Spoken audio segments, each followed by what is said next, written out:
Before we get into this week's Wrestling Perspective podcast with myself and no Petey Williams because he's out this week doing Canadian stuff, the Dave Crist from OVE will be joining me as a guest host.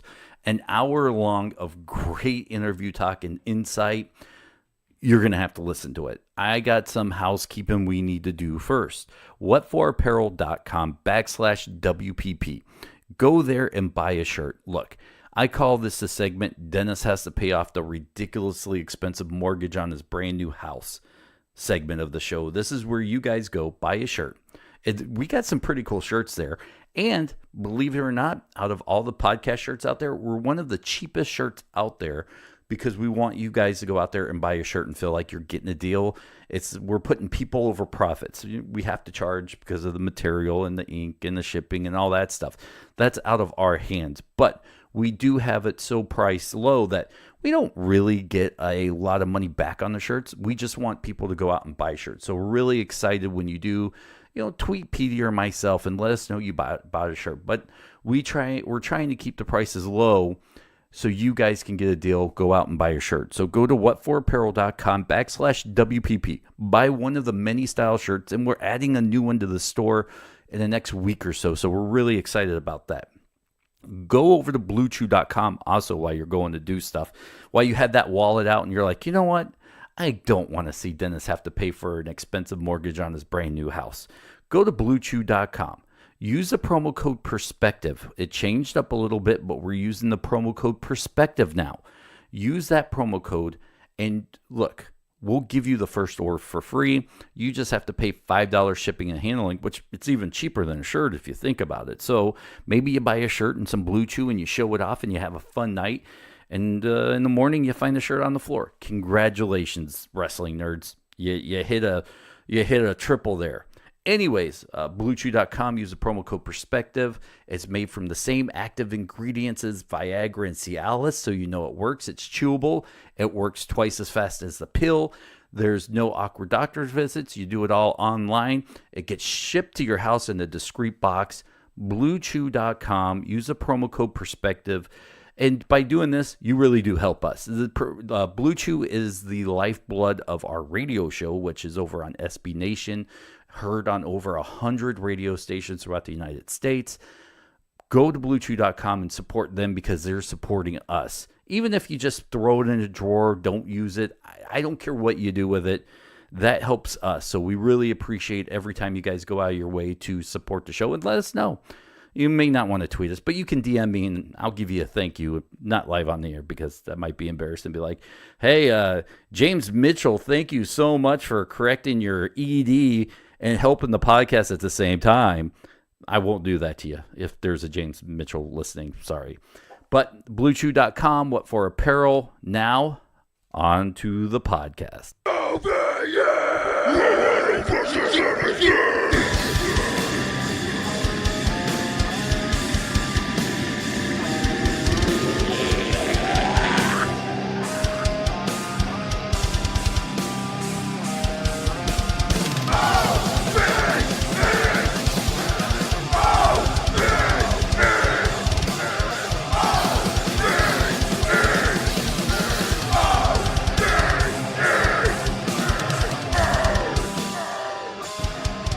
As you heard by that music, it is not the Canadian national anthem. It is the OVE theme song. I reached out to a really good friend to take over for Petey Williams this week. One of the guys who is truly salt of the earth. When I reflect back on how lucky I am to just not even be involved in wrestling, but have guys that will return my texts and calls, Dave Crist is one of those guys that is the first people that pop into my mind. I'm thankful that I've become good friends with, who is sitting in for Petey Williams today in negative, 2-3 degree weather. You're outside now? Oh, Canada. I'm not really in Canada, but yes, it is -3. So, hey. Love you, Petey. Thank you so much for sitting in for PD this week on the Wrestling Perspective. I deeply appreciate this. Oh, no problem at all. It's my honor. I know that a couple times that me and you did stuff together. Like, I think we had a really good flow, and I'm just really honored that you asked me to do it. So let's jump in, because I threw out, hey, Dave Crist is coming on. What do you guys want to talk about? Some of the stuff we'll get to a little bit later in the show, which is kind of the elephant in the room, but we'll talk about that a little later. Let's talk about your wrestling watching habits. We all grew up on the WWE. It's the kind of the standard answer when we talk about. So what did you watch growing up? But now, you being a wrestler, a trainer, you probably have zero time. But do you make time to still watch wrestling? In all honesty, not really. Like I watch the Impact product on Friday now. Was Thursday, now it's Friday. I watched that. And I watch, basically, if I'm not on the show, like, I don't really watch a lot of wrestling. Like, when I'm home, I'm so, my life revolves around wrestling. So what I try to do is, when I'm home, all I'm doing is, if it's football season, paying attention to football. If it's baseball season, I'm paying attention to baseball. Now we're in that awkward stage where, I pay attention to basketball. Because, there's that awkward stage between football and baseball where it's just like, okay, what's going on? I didn't ask, but now that fantasy football season's over, who took home the belt? Steve Manders. Okay. All right. He's the first. He's the first. That was one of the coolest things, is being able to take that picture of you and Sammy and me with that belt. That is really cool. And next year I want in your league. Oh, I'm down. Just you can have Antonio Brown next year. He didn't do shit for me this year. the pain. But I mean, it could have been worse. James Bond took Le'Veon Bell, and I was like, he did. But he also picked James Conner. Like, how are you gonna do that? Okay, that's what's up. I had Bell in one of my keeper leagues, and I could not unload him for anything.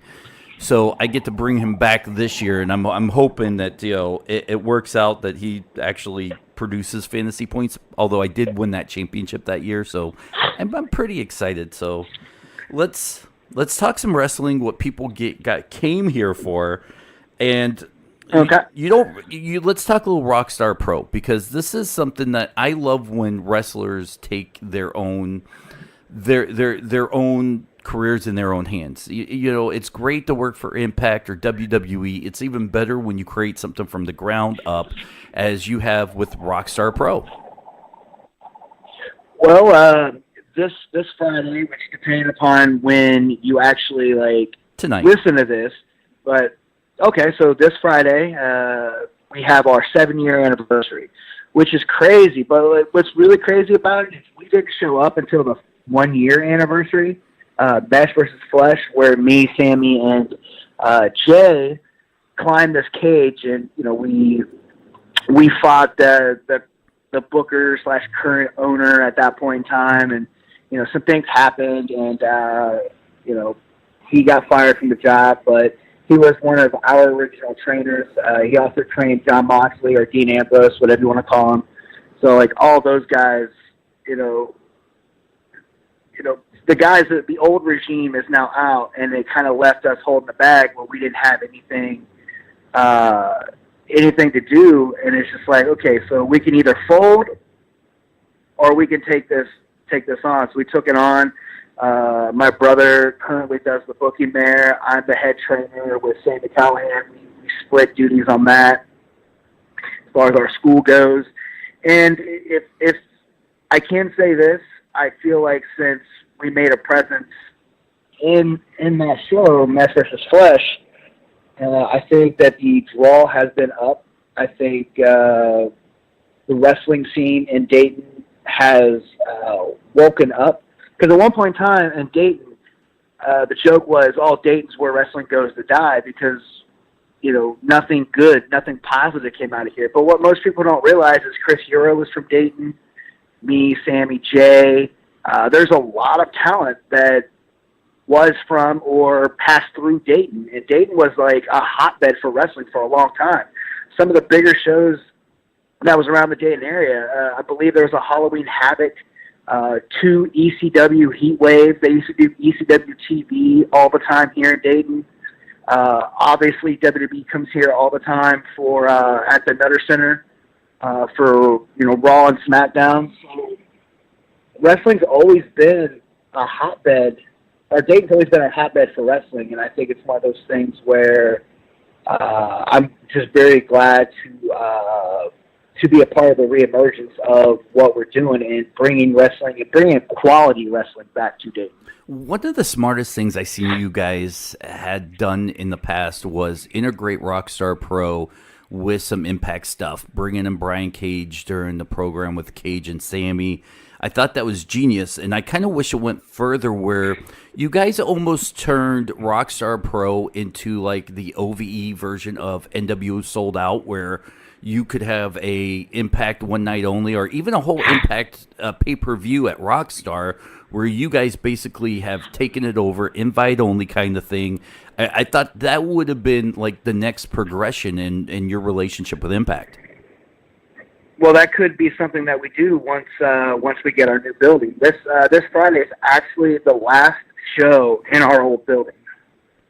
I'm very pleased to announce that I believe it's March 1st, if I remember correctly. It will be Impact versus Rockstar. So we will be doing another Impact show at Rockstar. That's awesome. I didn't even know that when I threw that out, because I'm sitting here last night. Yeah. And I'm thinking, man, I would love to see like an OVE version of like an NWO Sold Out, or even a, what was the old, the Delete? Well, we just did a Twitch stream with them called Ohio versus Everything. I remember that. And it was basically Ohio people versus the Impact people.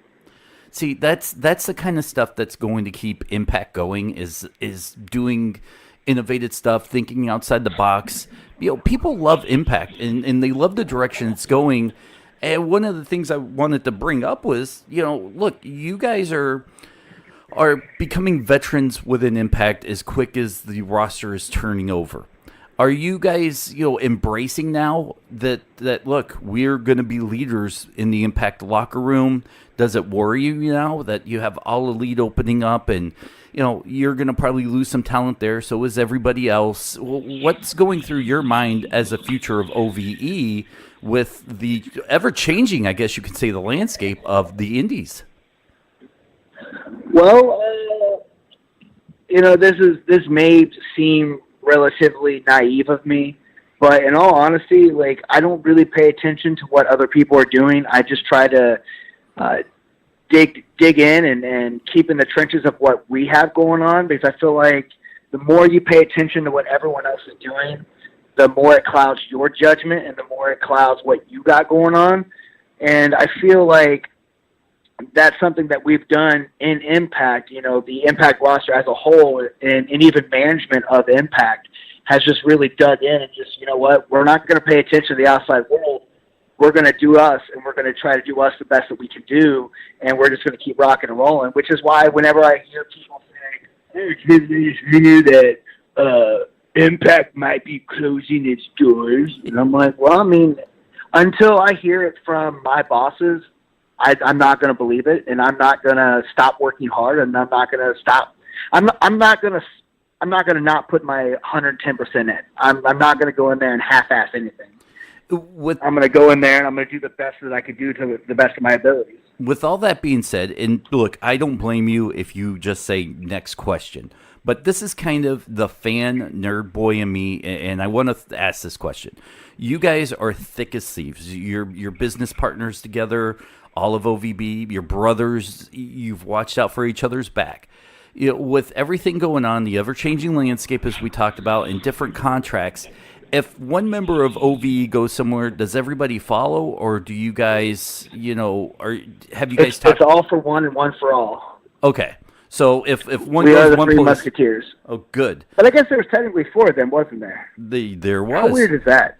Well, that's an awesome segue, I got to tell you, because the one thing that really dominated the, hey, will you ask Dave Crist this question, was Jon Moxley, Dean Ambrose, and the connection that you guys may or may not have. Now, I'm going to ask you these questions from ignorance, because I don't know if you had or have, or what your relationship is like with him.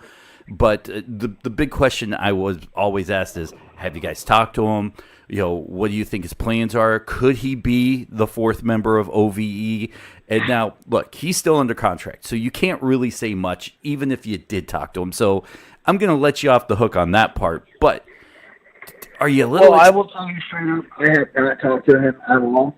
Mm-hmm. I haven't talked to him in quite some time, I think. Sporadically, I've sent him a message here and there throughout the years. I think the last real conversation I had with him is when he debuted, I believe it was in Dayton at the Nutter Center, when he made his debut or whatnot with WWE. I had heard that he was going to be there, so I sent him a message, just kind of congratulating, because, we all came up together.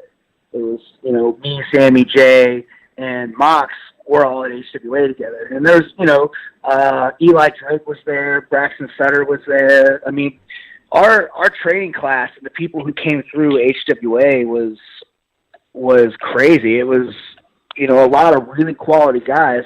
So it's really fun and really, really exciting to me that a lot of those guys are now in spots where they're top guys. So as far as Mox goes, I haven't spoke to him. I don't know what his future is. Could we see him in OV someday? I mean, it's not outside the realm of possibility. I mean, nobody knows. Nobody knows. The only person that knows is probably him, and I don't even think he knows. I think that he's just kind of, I think he's just kind of doing his own thing. I feel like, from what I've read, he feels like he's been mistreated, and he doesn't like the way that things are going there. So I think I think that's what he's going to do. But I think that wherever he lands, wherever he goes, he's going to change the landscape. He's going to be one of those guys that no matter what he's doing, he's going to be a top guy. He's always had that it. He's always had that thing where whether he was talking or wrestling, you just always paid attention to what was going on, because he really is a lunatic. He really is a person that you don't know what you're getting with him. Who is the hotter free agent then? Kenny Omega or Dean Ambrose, in your opinion? So what? Who would be the hotter or the hottest free agent right now? Let's fast forward a couple months now. I think Dean Ambrose will become a free agent in April, but let's assume, Kenny Omega in April is still a free agent. Dean Ambrose is a free agent. Who is, in your opinion, the hotter free agent of the two guys? Well, it just really depends. I mean, this is not a slight to Kenny Omega, but I don't think the average WWE wrestling fan, and that's the mass of wrestling fans, if I may say, because, if you go to a WWE show and you talk about independent wrestling or you talk about New Japan or stuff like that with some of those people, they have no idea what you're talking about because they only pay attention to WWE. So I think with that alone, with the millions and millions of people who follow WWE and, the hundreds of thousands of people who follow New Japan, I feel like Dean Ambrose is going to be the guy who, as far as the general public goes, will be the hotter free agent. But I think as far as wrestling minds go and all that kind of stuff, I think Kenny Omega would be. So it just really depends on what side of the fence you're viewing it from. I mean, which one's going to draw more mainstream attention? It's going to be Dean Ambrose. I have to believe in my heart of hearts it's going to be Dean Ambrose is going to have the mainstream attention, but pure wrestling, I think it's going to be Kenny Omega. I think you said it the best there, too. I can't quite argue with that. Petey and I went to a Raw show, and I think this was just right before he came back in, and AJ Styles was the champion at the time. And we're sitting there, and and these kids behind us, right, are trying to explain to each other where AJ Styles came from, and we're all kind of giggling because, look, we know the path AJ Styles came from. But the second AJ starts in WWE, for most of WWE fanatics, that's when they start wrestling at that moment. Yeah, exactly. That's what I was about to say as well. Is once in most WWE fans' eyes, they've never wrestled a day in their life until they step foot on Raw or SmackDown or Royal Rumble or wherever you debut at. usually that's going to be where you make your debut. So no one knows anything about you until then. And, speaking of Royal Rumble, I'm not trying to segue into something else, but how crazy was it that in both Royal Rumble matches, there really wasn't a lot of guest appearances? Do you like that? Because I kind of did this year. I think they did it right where they filtered in NXT people. Now, we were both growing up. Absolutely, because that's the future. And I loved, don't get me wrong, I loved whenever you'd watch and then all of a sudden Rick the Martel pops up and you haven't seen him on TV for months and you're like, oh, that's Rick Martel, he's back. I love it. Yeah. But the problem I think our generation of wrestling fans have fallen into is it's just the same people. They don't really do a good job of filtering in and out of legends. Like, I thought it was cute for Angle and Jarrett to be in there. I would like to have seen them a little bit ways apart because, we all know about the drama that happened. And, I didn't want that to dominate the early part of it. But I think they did a good job. But I don't think your WWE fans are going to know that. Oh, no, not at all. I mean, we will. And it's probably still topic of gossip. But I thought it was good. I'm just throwing this out there.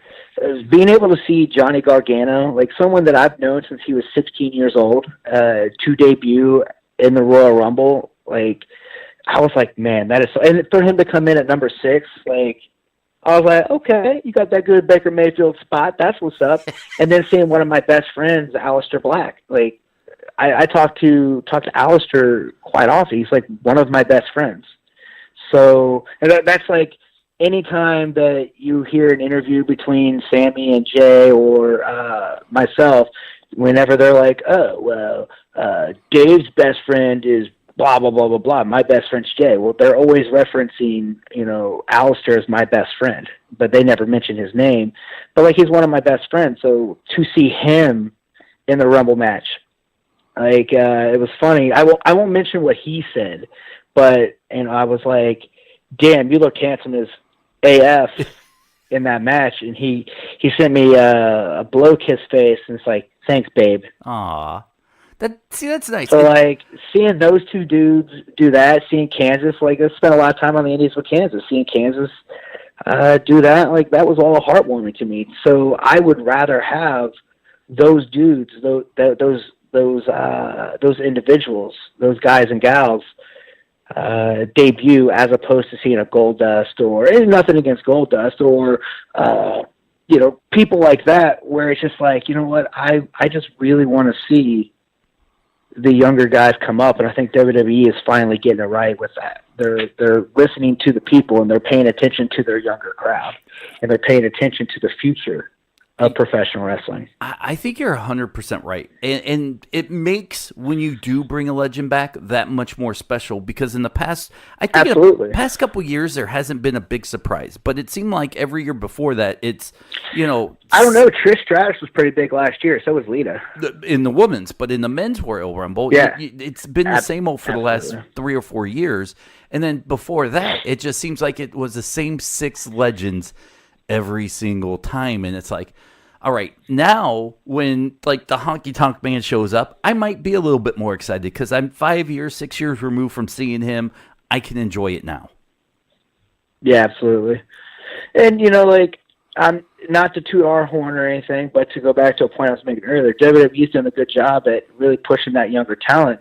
But I also feel like Impact is the people who are really looking at the future of professional wrestling and saying, okay, the Rascals, Tessa Blanchard, Jordan Grace, these individuals, these guys and gals are the future of professional wrestling. So, like, let's give them a spotlight. Let's give them a stage. So I think that the trend in wrestling as a whole is, people are actually paying attention to the younger generation and paying attention to what they're doing and pushing and bridging that generational gap that you could see for 20, 30 years. When you see things like the WWE turning on a dime, and now you're starting to see in WWE, and we haven't seen on network TV, just the pay-per-view, but men on women violence, which if it's done right and it makes sense, I'm a fan of. I don't want to see it done just to do it. But men on women fights. Now they're bringing a little back sexy, and it seems like some of the promos now are adding a little bit of an edgier tone to it. Do you think this is a knee-jerk reaction from the WWE trying to keep up with the times? Because as much as I love the WWE, to me, they now represent the old slow machine. I still like them. I still appreciate them. But it seems like the WWE now is 3 years behind what's going on in independent wrestling. They're no longer the leader or an innovator in the industry. Well, I'm going to go ahead and say this. Like, in the past 3 years, since my back injury, the last 3 years, one of my favorite matches I've had was me versus Tessa Blanchard. Like, I really enjoyed our match. It was like one of the first real intergender matches I've ever really done. And I had a really good time with her. I thought it was a lot of fun. And, you know, maybe she had a blast too. I don't know, like, whatever. But I enjoy the equality factor of intergender wrestling because it shows that men are equal to women and women are equal to men. But I think that it has to be done right, because I think that if it's not done right, it doesn't make sense. Is there a trend? Is there a trend in wrestling that you don't like that's going on? What are some of the trends going on in wrestling? 'Cause I don't really know. I don't either. I just thought you might be like, you know what grinds my gears. Worst. I'm absolutely the worst. Like, okay, so not to throw anything out there or whatever, but legit, I'm still paying attention to Brown's news. I'm trying to figure out who they're trying to target for free agents. I'm trying to figure out who they're going to be drafting. Like, every day I'm scrolling through like mock drafts and things of that nature. And their last game I happened to be at in Baltimore. And when they played in Baltimore, I was like, you know, obviously their last game, but now we're in February and that was in December. So I'm still paying attention to football. When I say that I honestly don't watch wrestling, I really don't. So I don't have any clue what the trends are. I don't know what people are doing. And that's probably very ignorant of me. And that's probably very, you should pay attention to what's going on in your sport. But my thing is I pay attention to what's going on in the company that I'm in. And I pay attention to the things that are going on in the shows that I'm on, if that makes any sense. It does it, but I could tell you anything that's going on at Impact. Like, I know everything that's going on there, but I don't really know what's going on in other places. See, But one of the trends that I hear people kind of complain about is Becky Lynch calling herself the man. I love that. I think that's awesome. Calling herself the man. No, I'm with you about that. I love it. I hate the fact that they're comparing her to Stone Cold. Becky Lynch should be Becky Lynch. She shouldn't be trying to be. Oh, absolutely. And it's not her. It's just the pundits out there. They're like, she's the modern day Stone Cold. No way. She is. You know what? She has changed this character and evolved it quicker than Stone Cold did. If you look at her career path, and I like the edginess of her, so I don't compare her to anybody but Becky Lynch when I look at her, because it's not a fair comparison.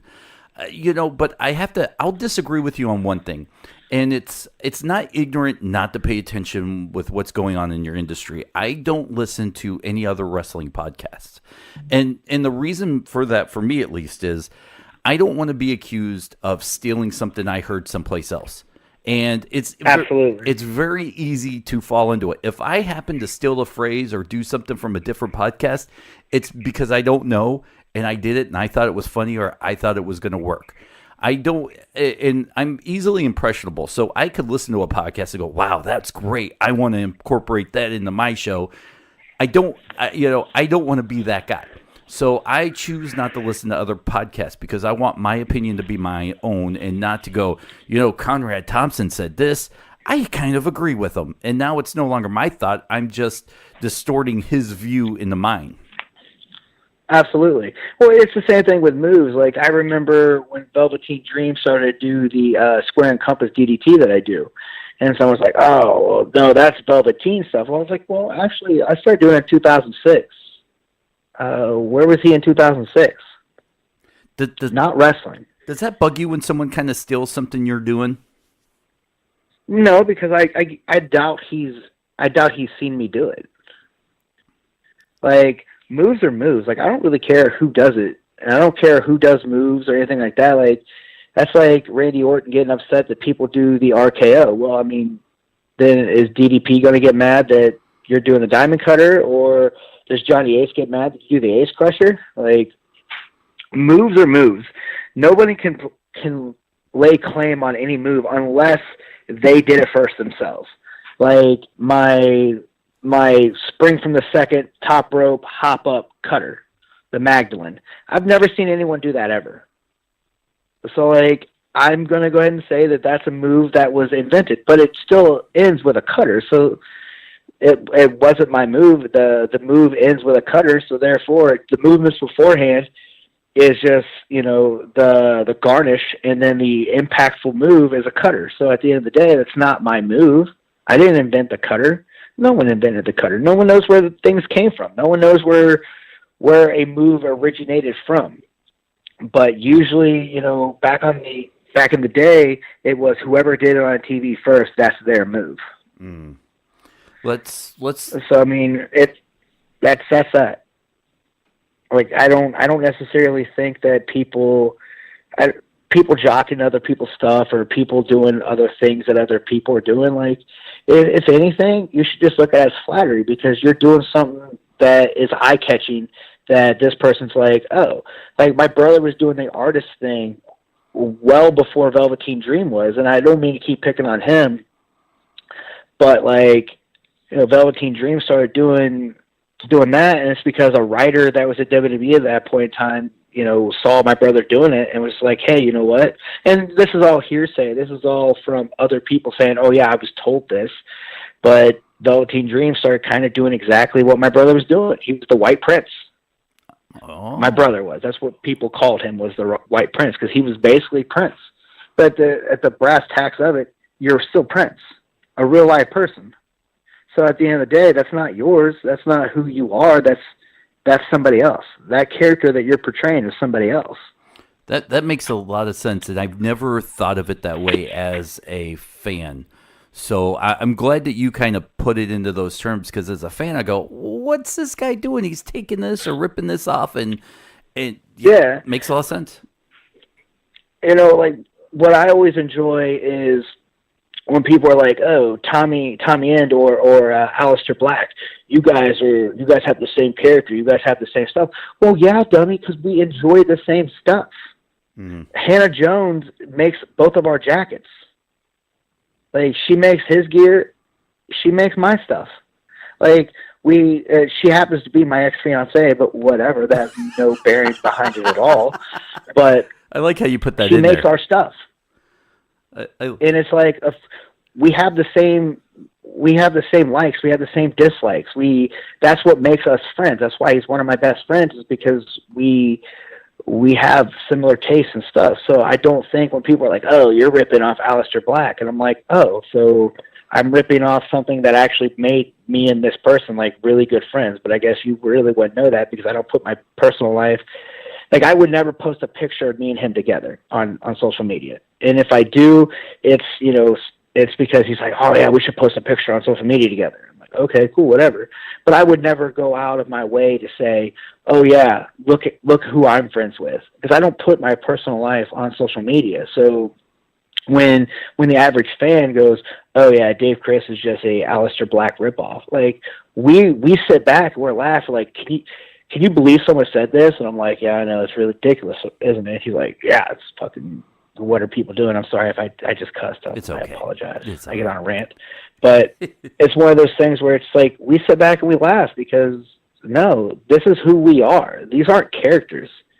We're both into the occult. We're both into conspiracy theories. So if you want to draw a comparison to stuff, like, it doesn't matter who you are. Like, there's always going to be someone who gets something similar to you in professional wrestling. Whether it's moves, characters, look, whatever. Like, in 2002, I started to do belt loops on my trunks and on my long tights. And then all of a sudden I saw everyone else kind of doing belt loops and stuff. That doesn't make me the first one to do it. I don't know if I invented that or not, but I like the way that belt loops and belts look on trunks and tights. So I was like, yeah, I'm going to do that so it looks more like real pants, so I feel like I'm wrestling in real pants as opposed to actually wrestling in real pants. Or, if you look at Sami Callihan, he's probably the most ripped off person in professional wrestling. He started wearing a vest. Everyone else is wearing a vest now. But before he was wearing a vest, my brother was wearing a vest. Some of Sammy's gear that he wrestled in at WWE was actually my brother's gear. Wow. So like Jay was doing the orange coat, that the hooded jacket, sleeveless hooded jacket that's actually on Sammy's action figure. That's my brother's gear. That's kind of a really cool homage to him there. Exactly. Sammy only did it because he was paying tribute to us, or paying tribute to him. But then people started drawing the comparison. Oh, you're just trying to be Solomon Crow. And it's like, oh, okay. Like, he's one of my best friends, and he actually did it as an homage to me. But okay, whatever you say. Because no matter what industry you're in, there's always going to be someone that has an ignorant opinion. I understand that, and it comes out of, they think they know the industry more than the people in the industry. Yeah, but see, that's every industry, though. Like, here's what I think's funny, and here's what irritates me. Like, I myself, I am a Cleveland Browns fan. I love the Cleveland Browns, whether we had a team or we didn't have a team. And this is a debate that, you might be able to help me with. But when Baker Mayfield's cutting a promo and he's saying, we need your support, we need our fan support, this is your team, this is our team. And then, it brings hope to a city, him cutting a promo of, I woke up this morning feeling dangerous. Like, that united an entire city. That woke an entire city up. That lit a fire. And you can sense how everyone's like, oh, like this is our guy. This is it. But then you got guys who do podcasts. You got, oh, I did not like, 'cause I pay attention to a lot of, podcasts and stuff like that. Normally it's sports podcasts. But, a lot of people are like, oh, I did not agree with him saying this because they're making it seem, he's making it seem like the fans are part of the team too.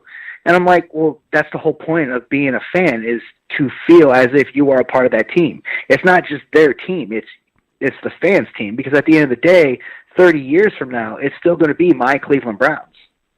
When you go to a game and it says, your Cleveland, the starting lineup for your Cleveland Browns or your Dayton Dragons, they are saying your, as in they are giving ownership to you as a fan, because you should feel and you should love and you should embrace the team that you have.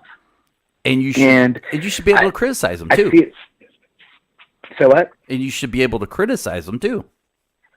Oh, absolutely. If they make a dumb play, then yeah, you should be able to say what you want. But when people say stuff and make ignorant comments like, oh, well, I did not agree with this because of this. I did not agree with this because of that. Like, it doesn't matter if it's a character. It doesn't matter if it's a move. It doesn't matter if it's a catchphrase. It doesn't matter if it's whatever. The point is you should embrace the people that you like and embrace the people that you want to embrace. And if somebody else seems to be doing something that someone that you embraced is doing, don't look at them as a copycat, or don't look at them as this. Just look at them as hey, you know what? They're just paying respects to my favorite wrestler. If I start doing the stunner all of a sudden, that's paying respect to Stone Cold Steve Austin, because that's who I grew up on. If I do a rock bottom, I'm paying respect to, The Rock, because The Rock was one of my favorite wrestlers. They should look at, he's just a Rock ripoff. That makes a lot of sense, because I started this podcast with Petey, and he's the professional, and I'm the fan. I've never once tried to make myself out to be anything more than a fan who has a microphone, and I just love wrestling. I hang out backstage. I'm a 12-year-old kid. You and I are friends, but when I sit there backstage at an Impact show and you're sitting next to me and you're talking to me, I turn into a 12-year-old kid, like with these doe eyes going, I can't believe Dave Crist is like acknowledging me in a backstage full of fans. And it makes Impact feel like it's my Impact as a fan. Yeah. I feel welcomed. I've never had I think there was one guy that has been a little bit jerky to me. I won't ever call him out while he's with the company. But, outside of that, I go backstage and I know, even though Impact is the butt of every joke in wrestling, I'm super lucky to be able to have that kind of access to guys like you and Petey, and I enjoy every second of it. Well, if I can make this comparison, and,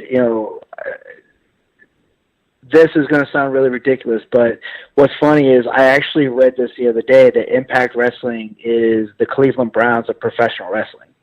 And I took that and I'm like, fuck yeah. Yeah. I love that.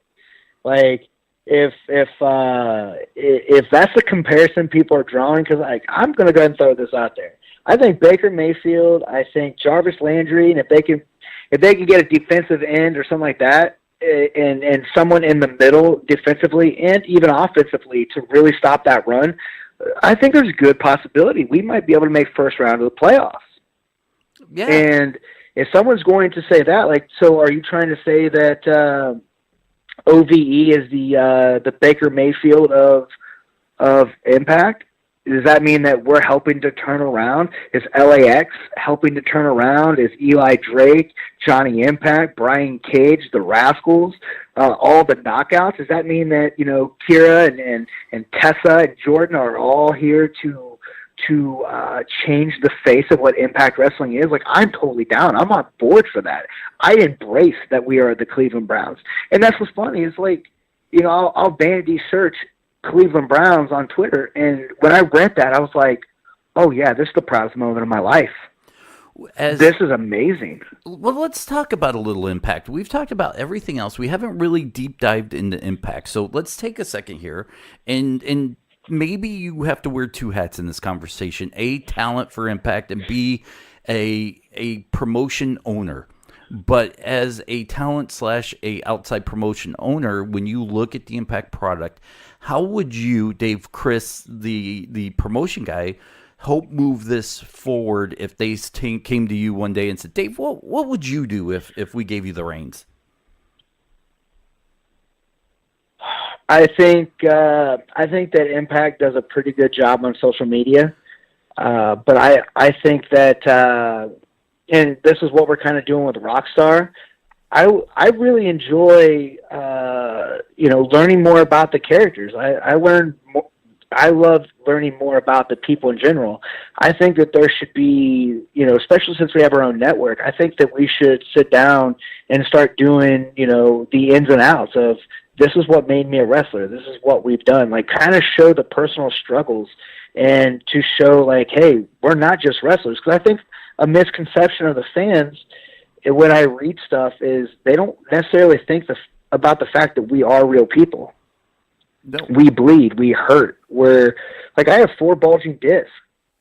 So it's I wake up every day not being able to walk. But I still do what I do in the ring. People don't think about stuff like that. People don't think about the daily struggles that we have to go through to get where we're at. People don't know that, people like Tessa and Jordan Grace, myself, and Eli Drake, and guys like that, we're not going in and spending 40 minutes in the gym. No, we're going in there spending, we're doing cardio, we're doing lifting, we're doing stretching, we're doing stuff, we're doing conditioning training that real athletes do, because we're not looked at as real athletes. But we're doing the same conditioning, we're doing the same stuff that a football player, a baseball player, but the difference is we don't have an off season. I would do something like that, an in-depth look of hey, this is what makes OVE, but just make it real. Because what you see at Impact is what you get. You know, for the most part, this is who we are as individuals and as people. But I don't think that people do a good job. And I'm just talking about wrestling in general. I don't think people do a good job of shedding the light of, you know, the personal struggles of the people. Like, if I sat here and I told you when I was in 3rd grade I was stabbed 3 times and left for dead, would you believe me? Because it's true. That happened. But nobody in wrestling knows that. No one knows that I almost bled out and almost died as a child. And for me to be in the ring chasing my dream is amazing. It's something that should be mentioned, but it never is. You know, no one ever really looks at that. I think if we did something like that, I think it would be it would make us a little bit more special. So that's something I would do.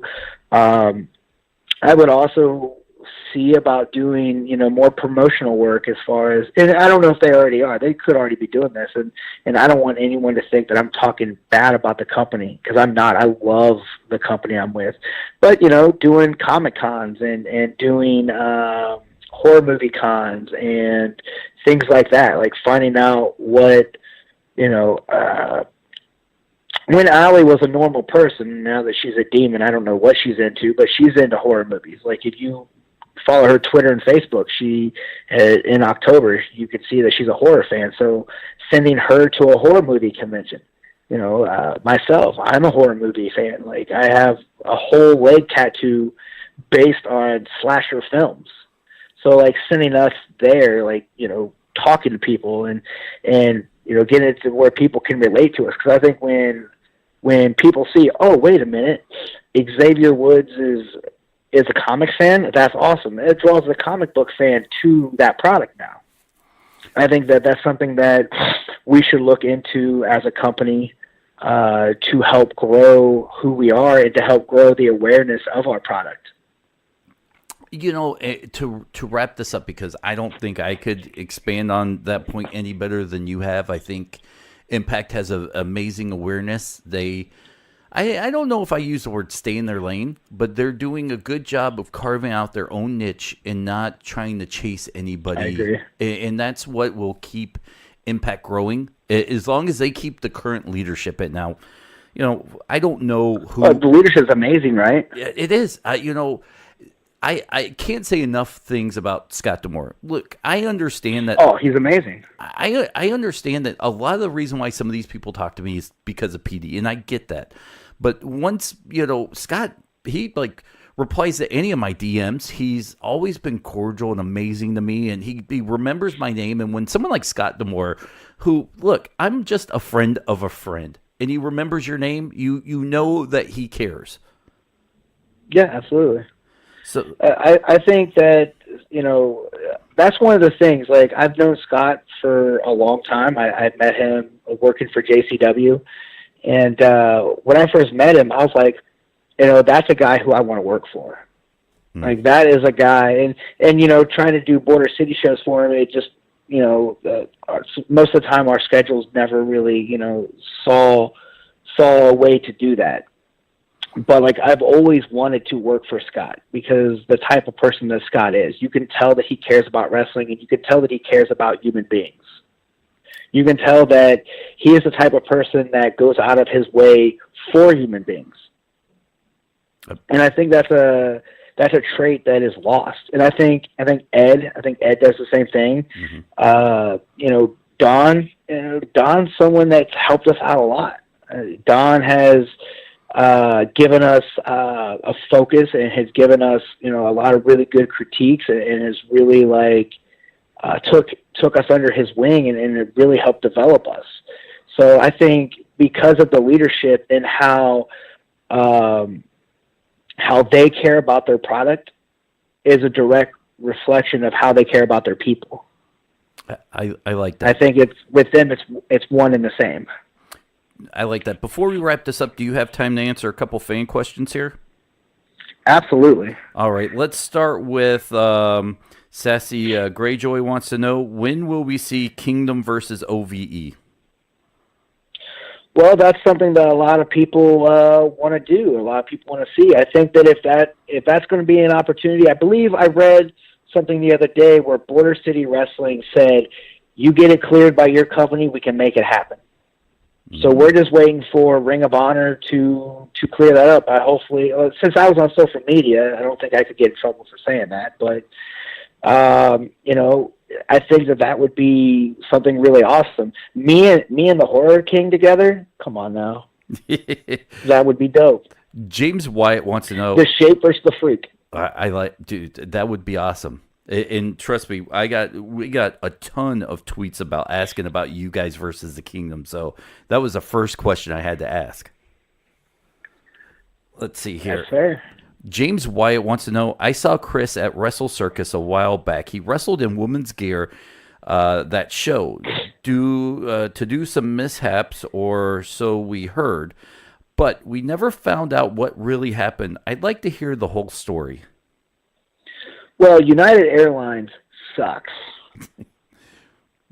You can tag them in this if you want. I will. What happened was United Airlines lost my bag. And it was so dumb because they're like, "Oh, your backpack's too big, so your backpack needs." So I usually, whenever I go on a plane, I keep my wrestling gear in my backpack. But they said my backpack was too big, that I had to check it in. And I'm like, "What?" And they're like, "Yeah, you need to check your bag in because it's too big to fit the overhead compartments." And I'm like, "Okay, cool, whatever." So I checked it in, and when I checked it in, I never got it. It makes me mad that set of gear is still lost. Like, I lost a pair of kick pads. I lost knee braces. Like, it really made me mad. And I was, like, trying to scrounge around. I was like, okay, where am I going to get some gear? And Christy James is like, hey, you can wear my gear. That'd be funny. We're in the same match. And I'm like, okay. And she looks at me. And I was like, oh, no, I'm down. Let's do this. If I could have found pantyhose, I would have worn pantyhose. Dude, that's awesome. But it's just one of those things where, they legitimately lost my gear. And I was scrambling around trying to figure out what I'm going to do for gear. And then, I don't know if she was being serious or it was a joke. I was saying that's a joke. But the minute I said okay, she's kind of looked at me like, really? Like, hell yes. Yeah, that's the story behind that. And I got to tell United Airlines still lost my gear. And it's still gone to this day. I got to tell you, that right there... And there's a tag with my name and address on it. It's probably sold at an auction somewhere. Yeah, they're legit kick pads. They were brand new tights. I didn't even wear them yet. I was debuting them there. And it was the only gear that I brought with me because that was the only show that I had. Knee brace, a jacket, like my new jacket that I was debuting there. I lost all of that. That's $800 worth of stuff gone. Did you get any compensation from them? No. I complained. I filed a report. I went to the airport. They didn't give me shit. Let's move on. Let's see here. Kelvin Gill wants to know, do you have any stories about your time in JCW? How was his dealings with the promoter and booker? The promoter, amazing. I absolutely love working for Joe and Joey, Violent J and Shaggy Tudo. They are two dudes that you would never think that they were down to earth. You would never think that they're the type of people that would actually care about, insignificant people like me. But they always made you feel like family. They always made you feel like they were part of something good. And I've had several different bookers involved with JCW, so I guess it would just depend on which booker you're talking about, because I've had good dealings and I've had bad dealings with people. So, but for the most part, I've had nothing but positive dealings with JCW. And finally, Jake wants to know: is OVE getting a member, or where they remain a 3-man union? Also, how close have they came to adding a 4th man? If so, can you name who? In all honesty, we've never talked about adding a 4th person. We've never talked about, oh, how good would it be if this person was in our clique? How good would it be if this person was in our clique? Like, the thing is I think that if we were to add a fourth person, I think it would be weird because, the thing is we came up together. We came into this business together. We traveled together. We've been friends and brothers for well over a decade, almost 2 decades now. And it's like, how do you bring somebody else in and expect them to have that same chemistry of almost 2 decades and instantly?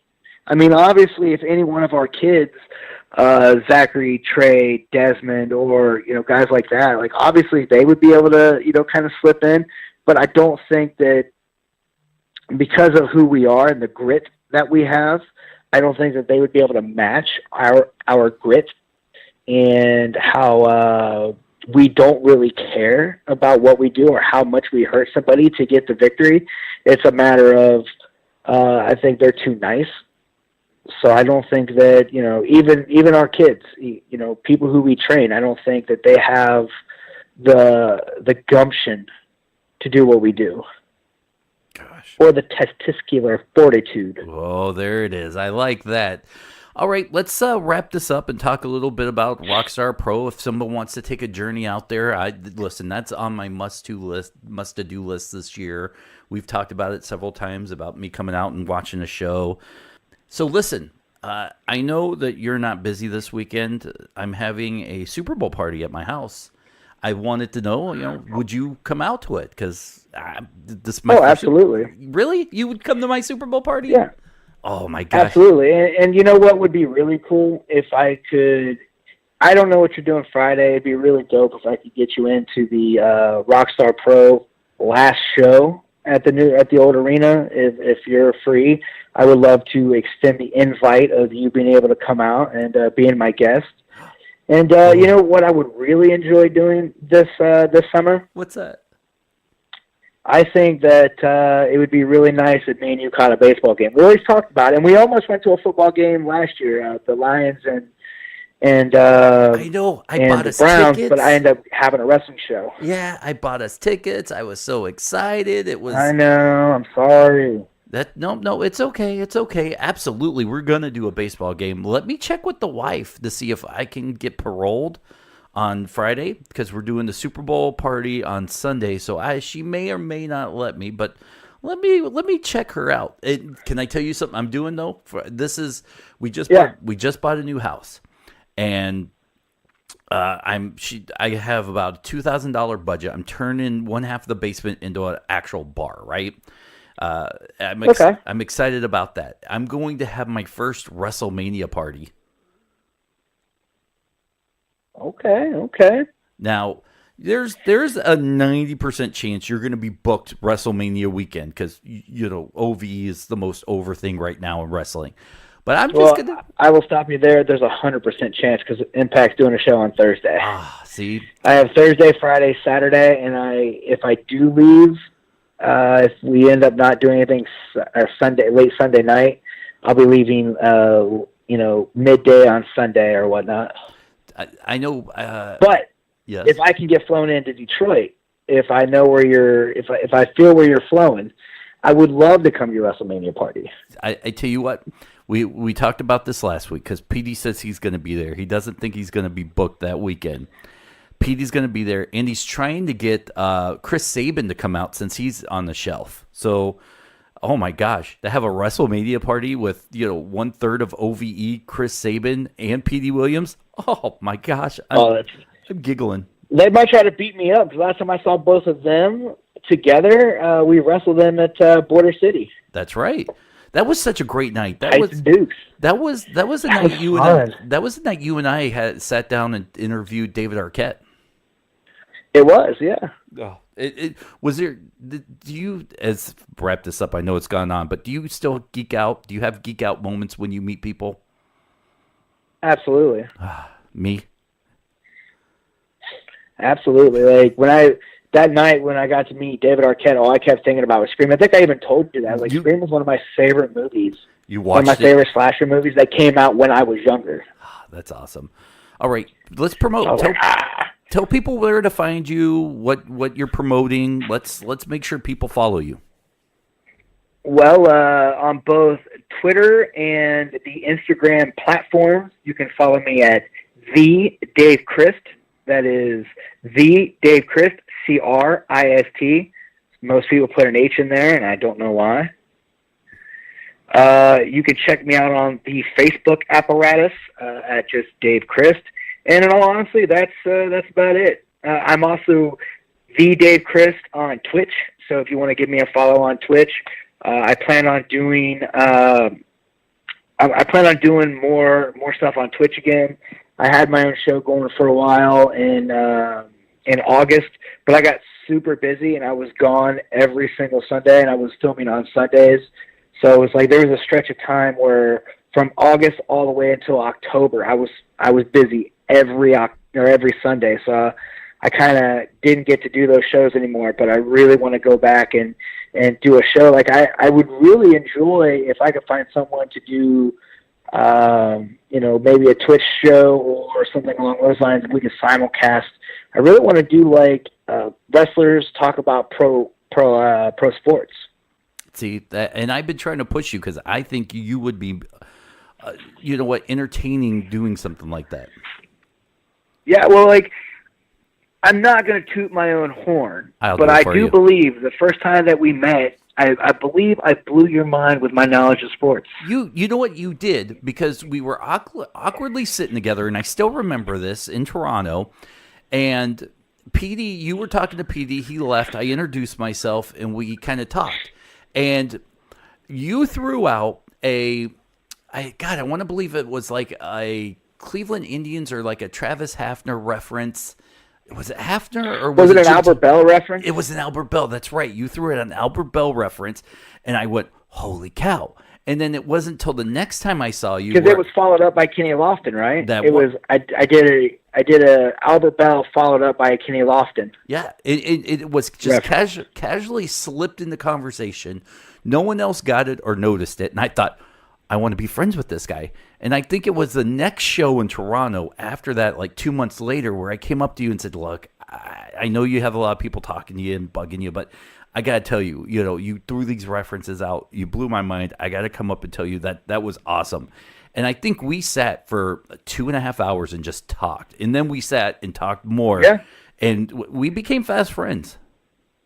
Absolutely. So I got to tell you. But I think that's something that I would really like to do. I know you're a busy man. Maybe we can figure out a way that we could do a Twitch stream together where we just interview wrestlers about sports. I'm not that busy. I'm just throwing this out there. People are really going to get annoyed to hear me talk about the Dayton Dragons, Cincinnati Reds, and the Cleveland Browns. But you know what? I'm down to do it. And I'm going to tell you another obscure thing about me. Mm-hmm. That most people don't know. I'm a Los Angeles Lakers fan. On purpose? Did you lose a bet? Yeah. No. I was a big fan of Kobe Bryant. I loved Kobe Bryant, and because of I was a Michael Jordan fan first, and then when Michael Jordan retired, I wasn't a Bulls fan. I was a player fan, mm-hmm. And then it was one of those situations where it's like, hey, Michael Jordan gave this young kid his endorsement saying this guy's something special, Kobe Bryant. And then I loved Kobe Bryant, and I dove headfirst into the Laker nation, if you will. And I learned as much as I possibly could about the Lakers, and I was like, you know what? I really like the Lakers. I really like what they did. I really like the Showtime Lakers. Like, Showtime Lakers is probably my favorite Lakers. Obviously, Kobe was not a part of that, but that's probably my favorite Lakers dynasty. Well, being a Boston Celtics, I'm not a Cavaliers fan. Being a Boston Celtics fan, we're gonna have to butt heads a lot here. So I kind of like this. I know. Well, we've had that conversation. You being a Bird fan, right? Yeah, love Bird, love him. I'm gonna build a shrine to him. Like milky white. Don't like it. You can see right through him. Yeah, it was clear. But for real, like him being from Indiana, being a Midwest boy, like Larry Bird was the man. Dude, we could go on and do this. Let's. I've had you in your car in negative something degrees for an hour now, so we got to end this because we could go on for another hour just talking sports and nerd. We could. And you That's got awful. How weird is that? It's amazing. Listen. Thank you so much for spending an hour. Oh, thank you for having me. And take it. Look, if it was up to me, I'd fire Petey right now and replace him with you. But no way. I'd fire him. Between you and I, no one's listening. Get out of now. here, Petey. I don't even like Canadians, so this is perfect. Love you, Petey. I kid. All right, guys, this is this week's Wrestling Perspective. Thank you so much. And Dave, I look forward to seeing you at my Super Bowl party this weekend. Absolutely, sir.